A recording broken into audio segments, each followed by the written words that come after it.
Dinesh Prabhakar, Nikhila Vimal and ഫർഷിബില. Welcome to the show. Anaswara എനിക്ക് എൻ്റെ സിസ്റ്ററിനെ പോലെയുള്ള ഒരാളാണ്. അപ്പോൾ എനിക്ക് അനശ്വരയുടെ കാര്യത്തിൽ ഭയങ്കര കൺസേൺഡ് ആയിട്ടുള്ള ഒരാളാണ്.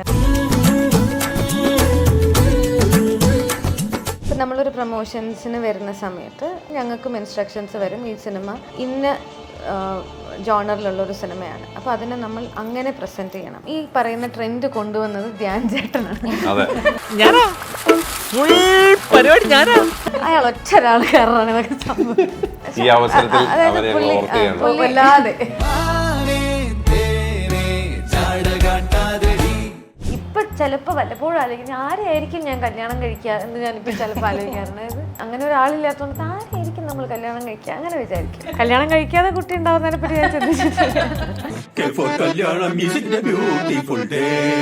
മീൻസ് എനിക്കൊരു റൈറ്റ് പാർട്ട്ണറെ കിട്ടുമ്പോൾ കല്യാണം കഴിക്കുക, അല്ലെങ്കിൽ ഈ പറയുന്ന ഫാമിലി എന്നുള്ളതിലൊക്കെ ഞാൻ ആലോചിക്കുന്നുള്ളൂ. ഒരു പാർട്ട്ണർ വന്നു കഴിഞ്ഞാൽ ചിലപ്പോൾ അയാൾക്ക് എൻ്റെ ഇതിലും കൂടുതൽ സമയം ആവശ്യം ഉണ്ടാവാം. അത് എൻ്റെ കയ്യിലില്ല ഇപ്പോൾ എന്നുള്ള സ്പേസിൽ അയാളെ ബുദ്ധിമുട്ടിക്കുക അല്ലെങ്കിൽ അങ്ങനെ ഒരു സാധനത്തിലേക്ക് പോകുന്നതിലും നല്ലത് എനിക്ക് എപ്പോഴാണോ റൈറ്റ് പാർട്ട്ണർ അവൈലബിൾ ആവുന്നത് അല്ലെങ്കിൽ എനിക്ക് അങ്ങനെ വരുന്നതെന്ന് തോന്നുന്നത് അപ്പോൾ ഞാൻ അതിലേക്ക് പോവുക എന്നുള്ളത് മാത്രമേ ഞാൻ ആലോചിക്കുന്നുള്ളൂ.